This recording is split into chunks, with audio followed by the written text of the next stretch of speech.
ലിജു നോക്കൂ, K C Venugopal അദ്ദേഹം A I C സിയുടെ സംഘടനാ ജനറൽ സെക്രട്ടറിയാണ്. സംഘടനാ ജനറൽ സെക്രട്ടറി പദവിയിൽ ഇരിക്കുന്നത് കൊണ്ട് തന്നെ കഴിഞ്ഞ ലോക്സഭാ തെരഞ്ഞെടുപ്പിൽ അദ്ദേഹം ആലപ്പുഴ സിറ്റിംഗ് എം പി ആയിരുന്നിട്ടുകൂടി മത്സരിച്ചിരുന്നില്ല. ഇത്തവണ അദ്ദേഹം മത്സരിക്കാൻ സന്നദ്ധത അറിയിച്ചു എന്നുള്ളതാണ് മാധ്യമ വാർത്തകൾ. സാമുദായിക സന്തുലനം ഉറപ്പുവരുത്തി പാർട്ടി തീരുമാനിച്ചാൽ മത്സരിക്കും. ഇത് കേരളത്തിലെ മാധ്യമങ്ങൾ കൊടുത്താണ്. അതിൻ്റെ സോഴ്സ് സ്വാഭാവികമായും നമുക്കുണ്ടാവുമല്ലോ. ഷെംലിജു, എന്താണ് ഈ സാമുദായിക സന്തുലനം പാലിക്കണം എന്നുള്ള കെ സി വേണുഗോപാലിൻ്റെ ആ ഒരു മുൻകരുതൽ എന്താണ്? എന്താണ് അദ്ദേഹം ഉദ്ദേശിക്കുന്നതിൽ?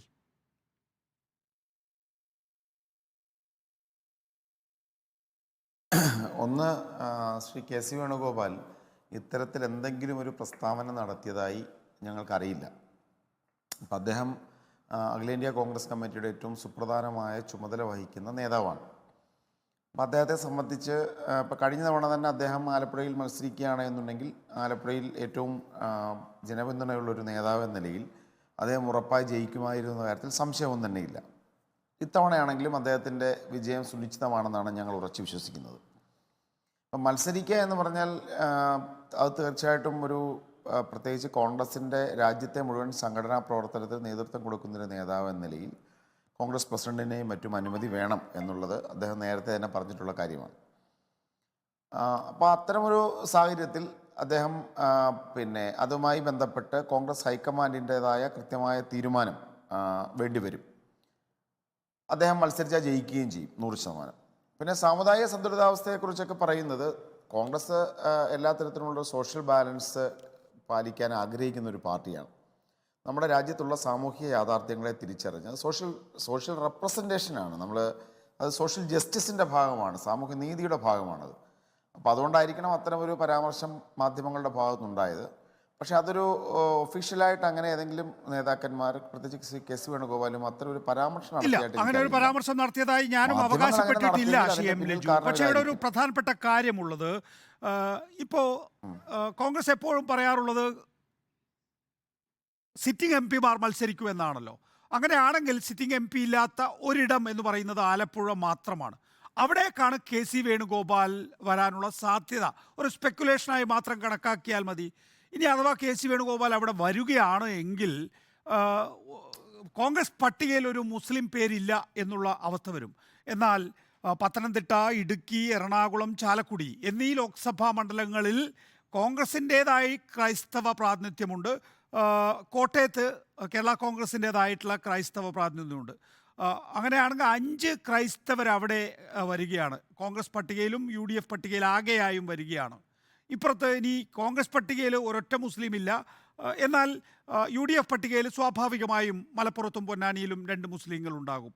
പക്ഷേ അത് ഈ സാമുദായിക സന്തുലനം ഉറപ്പുവരുത്തുന്നില്ലല്ലോ.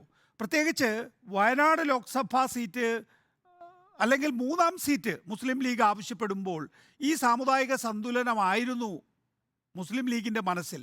ഇപ്പോൾ കോൺഗ്രസ്സിന് ഒരു മുസ്ലിം സ്ഥാനാർത്ഥി ഇല്ലാതെ പോകുന്നത് ഇന്നത്തെ സാഹചര്യത്തിൽ ഗുണം ചെയ്യുമോ ഷെംലിജു?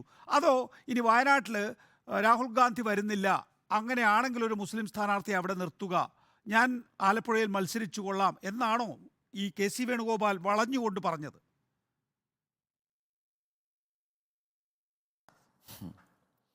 നമ്മൾ ഈ ഊഹാപോഹങ്ങൾക്കൊന്നും പ്രസക്തിയില്ല.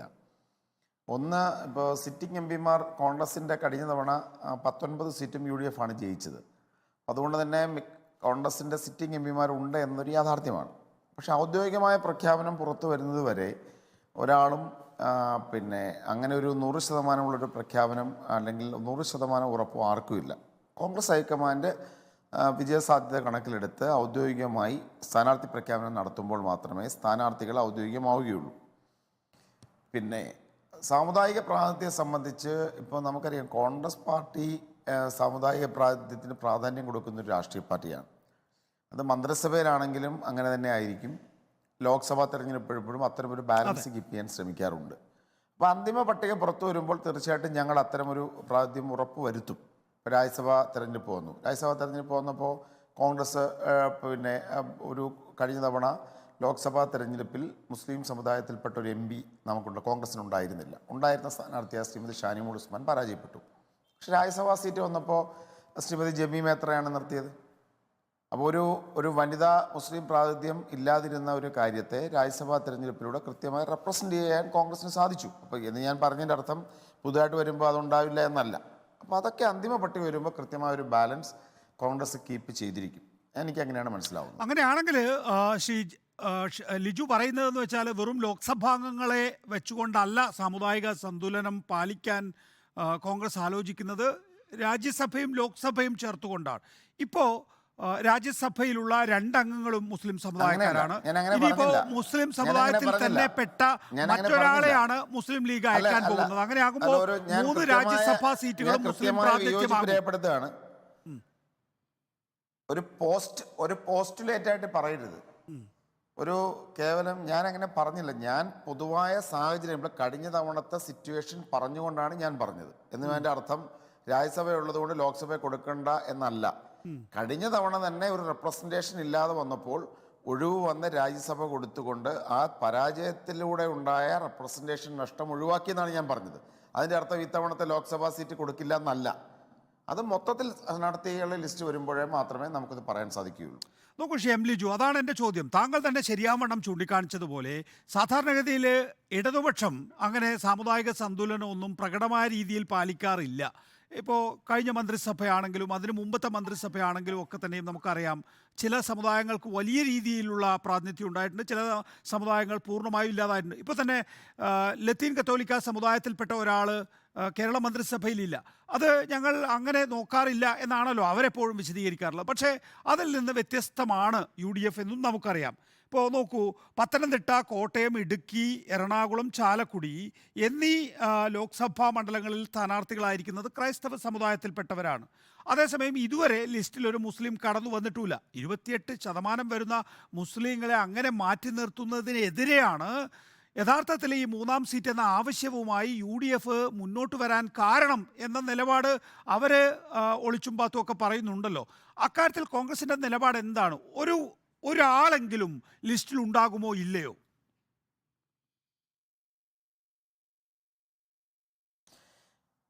കോൺഗ്രസ് പാർട്ടിയെ സംബന്ധിച്ച് ഞാൻ നേരത്തെ പറഞ്ഞല്ലോ, സോഷ്യൽ ജസ്റ്റിസ് ഉറപ്പുവരുത്താനുള്ള നടപടികൾ കോൺഗ്രസ് സ്വീകരിച്ചിരിക്കും.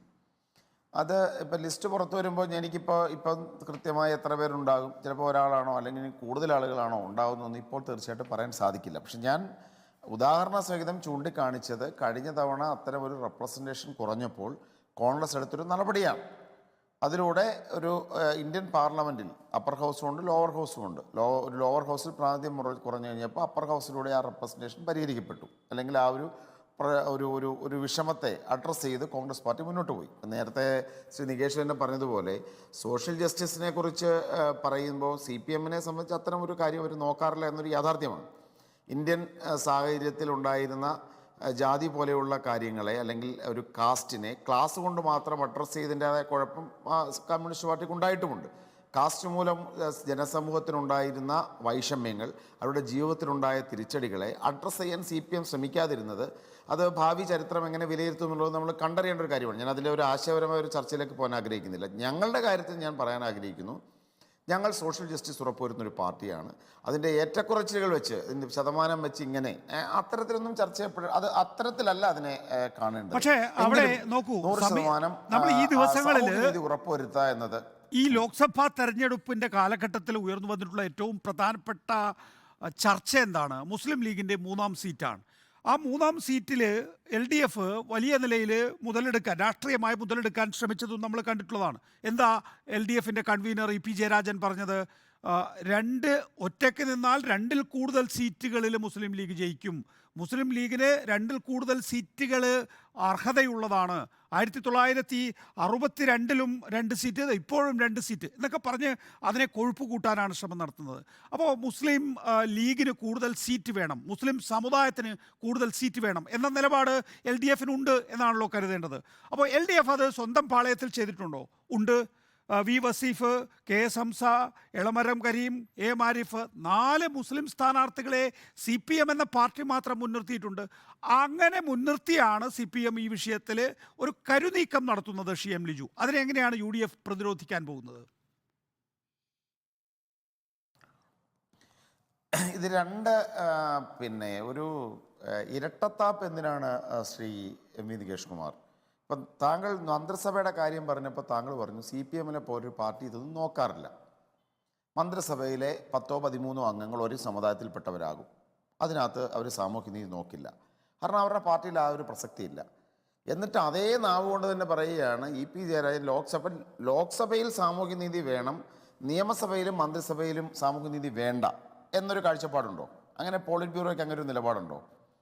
CPM നിയമസഭ വരുമ്പോൾ സാമൂഹ്യനീതി പ്രസക്തമല്ല, ക്യാബിനറ്റ് രൂപീകരിക്കുമ്പോൾ സമുദായങ്ങളെ നോക്കേണ്ട കാര്യമില്ല, എന്നാൽ ലോക്സഭ വരുന്നുണ്ട് ഓൾ ഇന്ത്യ ഒരു പാൻ ഇന്ത്യൻ കാഴ്ചപ്പാടി അത് വേണം, അങ്ങനെ വല്ലതും പറയാൻ പറ്റുമോ?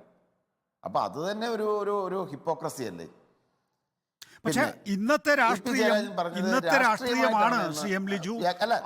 ആ ഘട്ടത്തിലാണ് മുസ്ലിം ലീഗ് ഒരു മൂന്നാം ലോക്സഭാ സീറ്റ് ആവശ്യപ്പെടുന്ന ഘട്ടത്തിലാണ് ഞങ്ങളുടെ പക്ഷത്ത് ഇതുണ്ട് എന്ന നിലയിൽ അപ്പുറത്തും അതുണ്ടാകണം എന്ന രാഷ്ട്രീയം നമ്മൾ ചെലവഴിക്കാൻ ശ്രമിക്കുമ്പോൾ അതിനകത്ത് റിട്രോസ്പെക്റ്റീവ് എഫക്റ്റിലല്ലോ അത് ചെലവഴിക്കാൻ ശ്രമിക്കുക. അങ്ങനെയല്ല. അപ്പൊ താങ്കൾ അതിന്റെ ക്രക്സ് പറഞ്ഞു, താങ്കൾ അതിന്റെ അടിസ്ഥാനപരമായ കാരണം പറഞ്ഞു.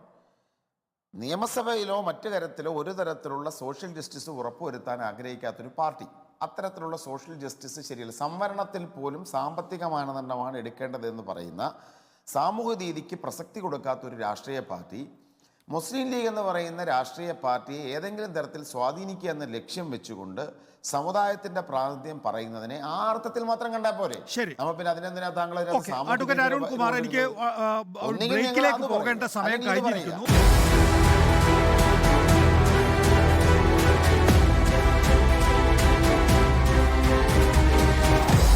Debate with MV Nikesh Kumar.